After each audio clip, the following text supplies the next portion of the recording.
I would maintain that we must have words in order to process reality. We must have words to review what we've experienced, what we've seen, what we've observed. Otherwise, everything's ephemeral. It's like in one ear, out the other. Fleeting feelings. They must be encoded in words. But there lies the rub. I maintain that almost all of our words, if not every single one of them, regarding people, are actually packages of ideas, not just one single concept. And always in this package is a conception of mankind as a creature who can determine their own fate, who can wield a magic wand and make anything happen by willpower, if you will. Call it pulling yourself up by your bootstraps, making the impossible happen. Kind of like the idea of spontaneous combustion, something out of nothing. Be a god or goddess. Also, with our words, we tend to want to believe that everything has only one cause, as opposed to a multiplicity of causes. Hence, there's a video, don't blame the bully, blame the system. In other words, don't blame one person for our pain, or say that one person had a big role to play, but in fact maybe there's a whole bunch of sources contributing to a situation, pain, or outcome in general.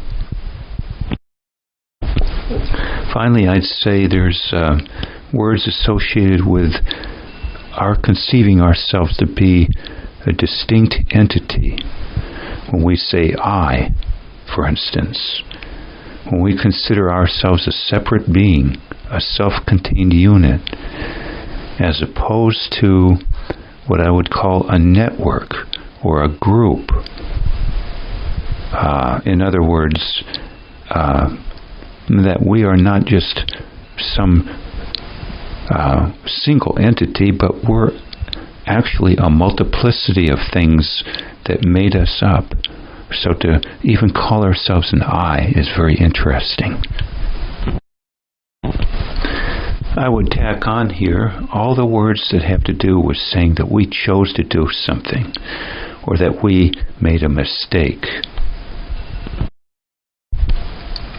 I'm not at all surprised then that certain people have said they didn't want to speak until they had the right words, and others have said that they generally don't want to speak at all because the words they would use would be a misrepresentation of reality.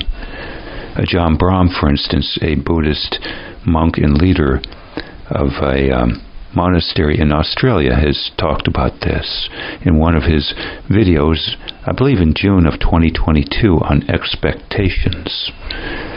Those are my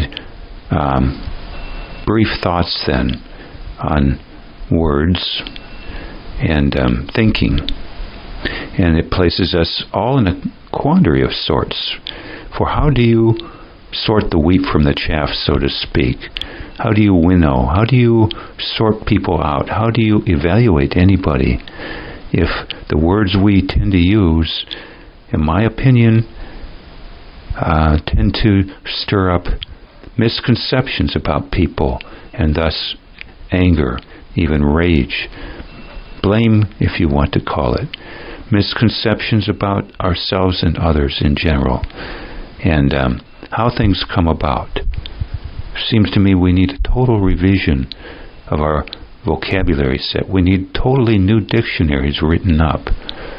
This has been talked about, by the way, in WikiHow and other sources on the internet. I'm not the first person to think of it. So those are my thoughts then on words.